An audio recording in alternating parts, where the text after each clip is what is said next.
stay repurposed.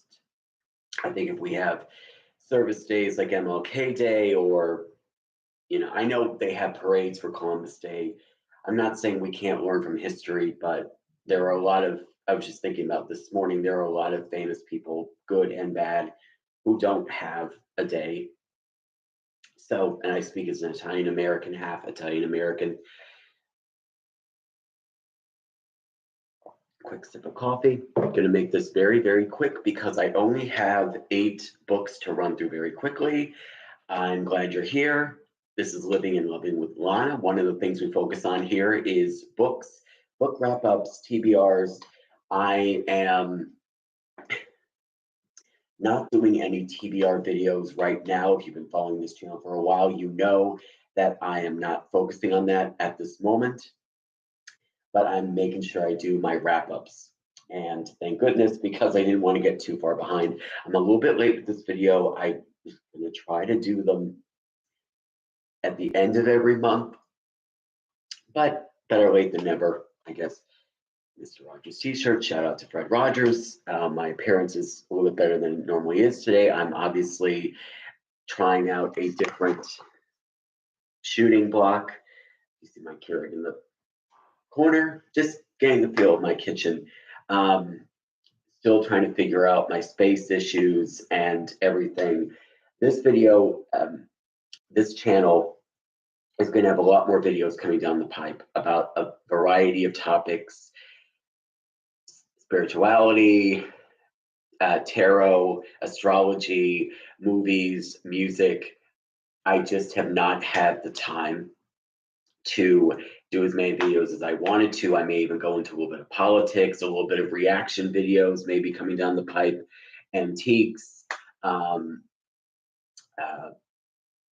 fragrances that I may want to talk about. I have a list of things that I do want to speak about for this video. I discussed that in my last video, I believe. So let's just jump right into the books, because that will all be separate videos coming up eventually. I keep saying this, but I'm trying to make a priority towards the end of the year into the beginning of next year to do more consistent content.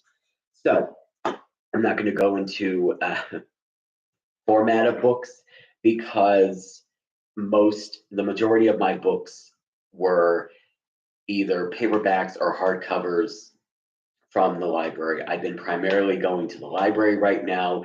I'm still trying to build up my physical TBR to fill my shelves in that way before I start working on physical TBR games or reading from my physical TBR. I am not doing any digital right now. I'm not doing any audio. I am following 2 book clubs right now, which I don't think will slow down my actual reading, but will slow down the amount that I read in a month going forward. So I will probably have less to talk about each month, but I will still be able to keep up with videos. That is my goal. When I eventually do go back to TBR games, I will have a series of 3 that I've come up with in my mind that I think are realistic for me going forward, that I think I will enjoy doing, that I can switch around and do every month, but that will be going forward way down the line, maybe sooner than expected. I don't know. It depends on how many hauls I get. So try not to go into too much tangents right now, because this is solely on books. So the first book I read, finished in September, was Happiness by Danielle Steele. This was actually an anticipated read. Danielle Steele and I have had a love-hate relationship. I generally love Danielle. I mostly love her older books. I pick up a new book every time it comes out because I have friends who read her, and I tend to like most of her books, not all of her books, but I still read them because I never know whether I'm going to like it or not. I've weighed whether or not I'm going to continue to read her, like I've done with other authors in the past that I stopped reading 5 or 6 years ago because I was just not liking any of their books. But the point is, Danielle and I still genuinely, I'm talking as if I know her. I'm talking in a spiritual way of, as a reader, in relationship to how I read this person's books and when I read them. she is just a powerhouse in the publishing industry. She publishes between 5 and 7 for the year. She's working on multiple ones at one time. It takes her 2 years to finish just one. Um, she describes it as working like on a canvas, a piece of art. She's an artist by trade, so she looks at it from that way. And her brand new book just came out like this past week. And by the way, if you don't follow her on Instagram, she has a killer Instagram account, not just about books, but about her life traveling, visiting her kids, her fashion sense, because she has 2 daughters who are in the fashion industry who like to keep her up to date. I love her as a person. I appreciate her as a writer, her stamina, the way she was able to reinvent herself multiple times. So, Happiness by Danielle Steele. I wanted to buddy read this with a friend, and we didn't get a chance to do that together. Hopefully, she got a copy. I wasn't able to give her my copy because it was a library book, and I couldn't.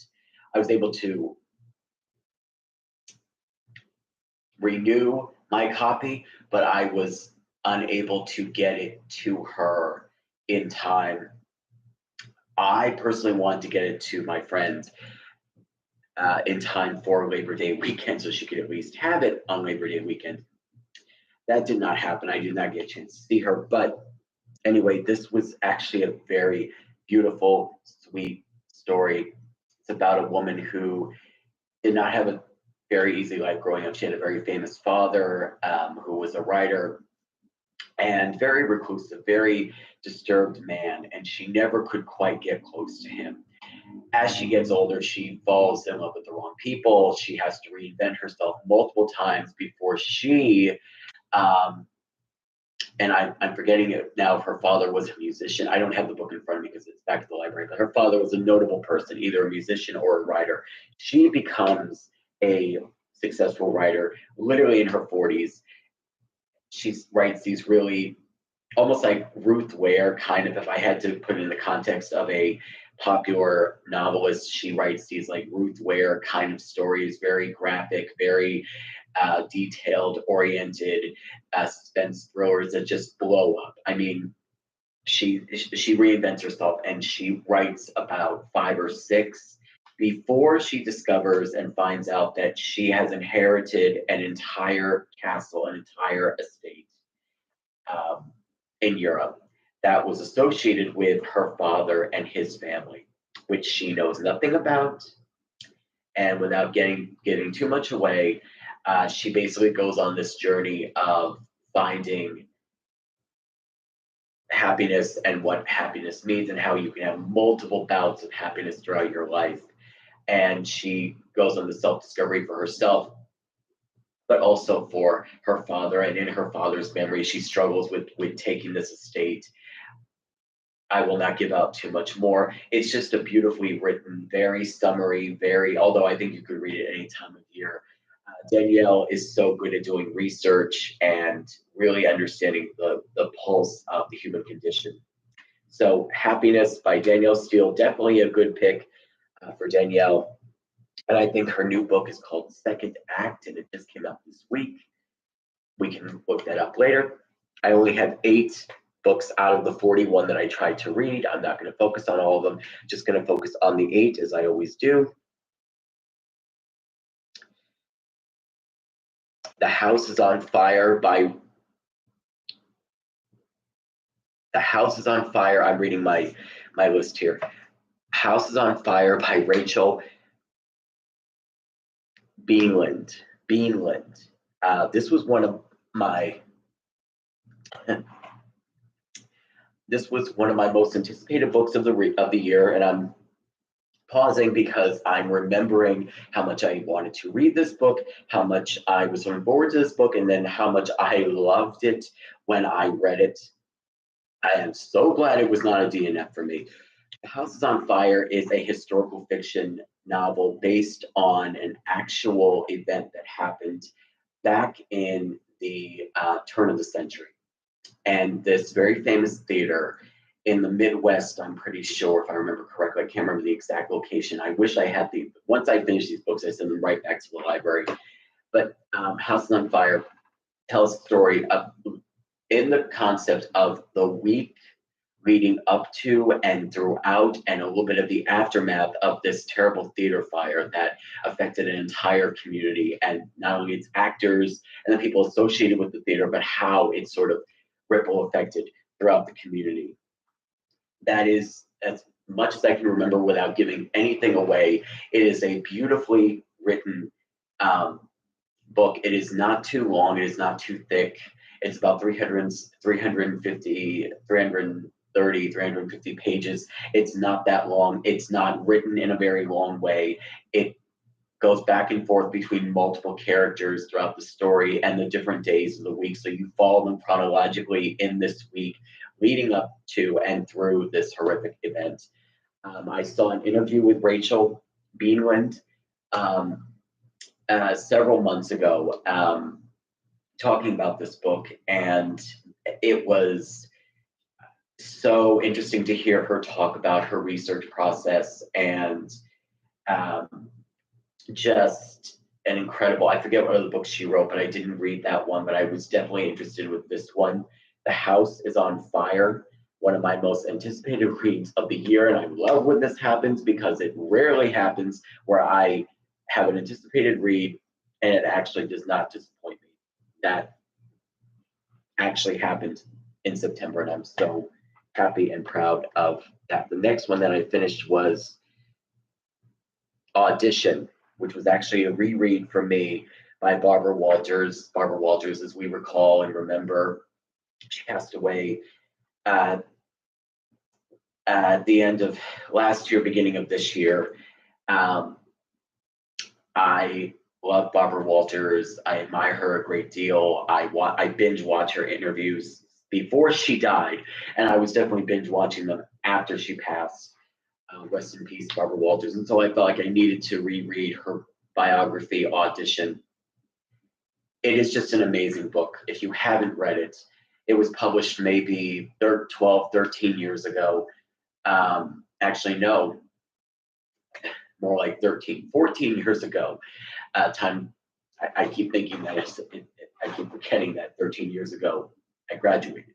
So the book was out before then, and I read it back then. And it's just such an amazing, beautiful book. She goes into the history of her family, the relationship she had with her disabled sister, relationship she's had, struggles with fertility, adopting her daughter, notable interviews that she's given, how she created The View. It's a beautiful testament to a woman,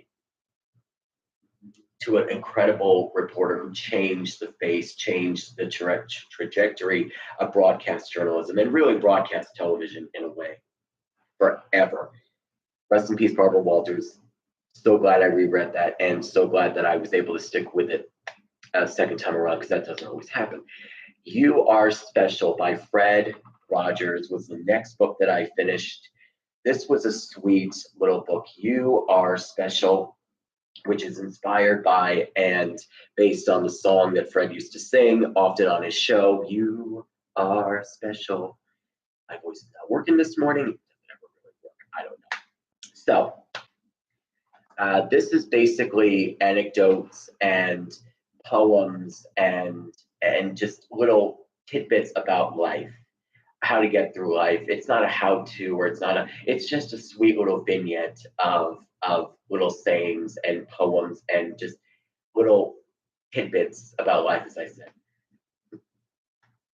So I'm very self-conscious about my appearance in these videos. So I'm watching myself. I am doing this on a computer. I am not able to do this on my phone for some reason. I have to fix my settings on my phone, because I think I'd be able to do it much better, because I get this consciousness. So it's ironic and nice. That was a cat in the window. Don't mind me. But so of course, happened to be reading, wearing my Fred Rogers shirt, talking about Fred Rogers. We need Mr. Rogers more than ever. We need this man. May he rest in peace. The next book that I finished, I'll flip the page here. I just basically went and did this because I didn't have much to talk about, was Harry Potter and the Sorcerer's Stone. I've been thinking that I wanted to reread as an adult, reread from start to finish the entire Harry Potter series, the original series, not the side novels. And Cursed Child or things like that, even though I read Cursed Child, wasn't crazy about it when I read it. But anyway, I've been trying for probably a year and a half to focus on in some way to reread the entire series. I did finish Sorcerer's Stone, but I just did not have the desire to go on with the series as I thought I wanted to. And I finally made that distinction. I finally settled that with myself. I decided, you know what, I don't need to relive this, because what I realized was the books are no longer magical to me because I've seen the movies. I know how it happens. Number one, I know what happens, but I also now I have the movies in my mind instead of when I originally read them. And I am old enough to remember when the very first book came out and when the books were subsequently coming out. I had my own visions of these characters. I had my own desires of what they looked like or desires of what was going to happen. That first time reading the series, anyone who's read that series for the first time, most of us, we know what that feeling was like or what that feeling is like. So I just decided that all is well, as the last line in the last book says, all is well. So I still love Harry. I am a little bit jealous for people, for young people, or anyone who reads those books for the first time, may or may not have seen the movies. That feeling, there's nothing like them. And anyone who's read Harry Potter will confirm that. Moving right along, two more Danielle Steele's rereads, both Daddy and Accident. These are two of my favorite Danielle novels. Daddy is male focused around a family. And I can't talk about this novel too much without giving so much away, because I will eventually. But a man who finds himself at a crossroads with his children. It's just a sweet, kind read. And it's an older Danielle novel, so it's very cozy, probably good for this time of year. And Accident, which was probably my number one favorite Danielle book for the longest time. I've been meaning to reread this book for a long time because I remember reading it in 2010, the summer of 2010. And I remember loving it. I remember loving and adoring this book. And I read it as a teenager, as I just said, and I still, every once in a while, scenes from this book will still come into my memory. This is a book about a group of teens who get into this very tragic accident and how it affects their parents, the community at large. That accident scene stayed with me for a very long time after I read it. And mind you, I read the book originally 13 years ago. This book is so vividly told. It is sad, but it is hopeful. And we follow the trajectory of the recovery of all of the people involved in this terrible accident. Some survive, some don't, but those who survive, we follow some of their parents and their journeys throughout all of this. And of course, there is a love interlude there. I'm not going to give too much more away, but it's just a really fabulous book. It's a good one. It's a good one if you're starting to read Danielle Steele, if you're starting to get into more popular fiction. Accident by Danielle Steele is one of those older Danielle Steeles that I appreciate still. I reread this in September. I'm glad I did because I've been meaning to for so long, but didn't love it as much as the first time I read it, which is true for a lot of books that we go back to after so long. I know that happened to me with Among the Hidden by Margaret Peterson Haddix. That happened to me with Holes by Louis Sanger, two of my favorite novels of all time.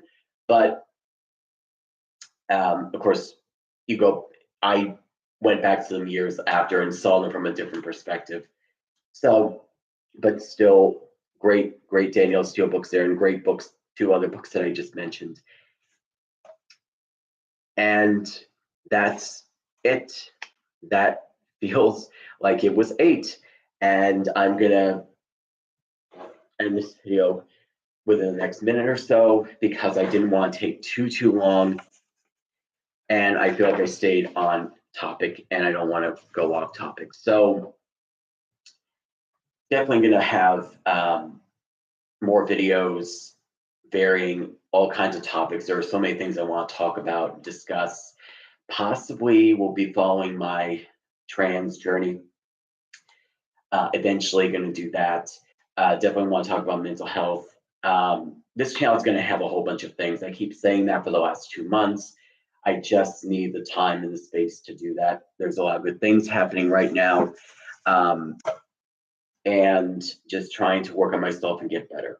So I will see you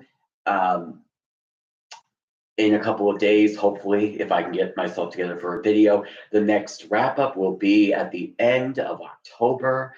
I have a really good, I didn't have a TBR coming into this necessarily, but I've already had some, it's very much in the beginning of October, and I've already had some great reads.